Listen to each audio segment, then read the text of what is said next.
স্যাফরনাইজেশন যেখানে পুরো হয়নি, যেখানে রাজ্যপালকে পাঠিয়ে শিক্ষা ব্যবস্থাকে ধ্বস্ত করা বা কুক্ষিগত করা। এই পুরো বিষয়টাতে তো মানে সাংঘাতিক সাফার করছে ছাত্রছাত্রীরা।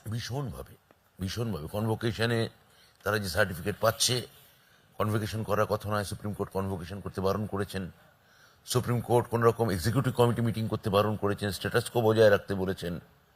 তার মধ্যেও আচার্য চাইছেন বারবার এক্সিকিউটিভ মিটিং হোক, ভিসিরা অনেকেই চাইছেন না, ভিসিরা নিজেরা অনেকে এসে পেছনে এসে আমাদের বলছেন, আমাদের সরকারি অফিসারদের, যে এই ভিসির ভুলভাল নির্দেশ দিচ্ছেন।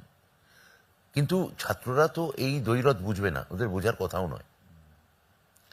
ছাত্রদের পক্ষে খুব দুর্ভাগ্যজনক, এবং ছাত্রদের যাতে ক্ষতি হয় ধারাবাহিকভাবে সেই চেষ্টাই চলছে। এবং আপনি দেখবেন, যেহেতু উনি আরও 5 জনের মতো গণমাধ্যম অ্যাটেনশন সিকার, উনি জানেন যে দুটো থেকে থেকে ওনাকে যদি আপনি শিক্ষা ব্যবস্থা নিয়ে জিজ্ঞেস করেন, উনি গর্জন করে উঠবেন যে দুর্নীতি এবং হিংসা, এই দুটোর বিরুদ্ধে আমার লড়াই জারি থাকবে। কারণ উনি জানেন হিংসা এবং দুর্নীতি, এই শব্দ দুটো বললেন। আপনি ধরুন জিজ্ঞেস করলেন যে আপনার কি মনে হয় আপনার প্রিয় লাতিন আমেরিকান সাহিত্যিক কে, উনি বলবেন দুর্নীতি এবং হিংসার বিরুদ্ধে আমাদের গর্জন করতে হবে।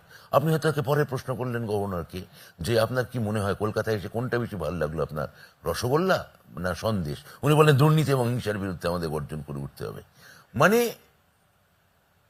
উনি জানেন দুর্নীতি এবং হিংসা এই শব্দ দুটো উনি পেটেন্ট লজ করেছেন। মানে যা করছেন মিডিয়ার জন্যই করছেন, মিডিয়ার এই শব্দ দুটো বারবার বলছেন, কারণ জানেন যে এই শব্দ দুটো বললে উনি মিডিয়ার অ্যাটেনশন পাবেন। ওই জন্য থেকে থেকে দুর্নীতি হিংসা, দুর্নীতি হিংসা। ইংরেজিতে একটা শব্দ আছে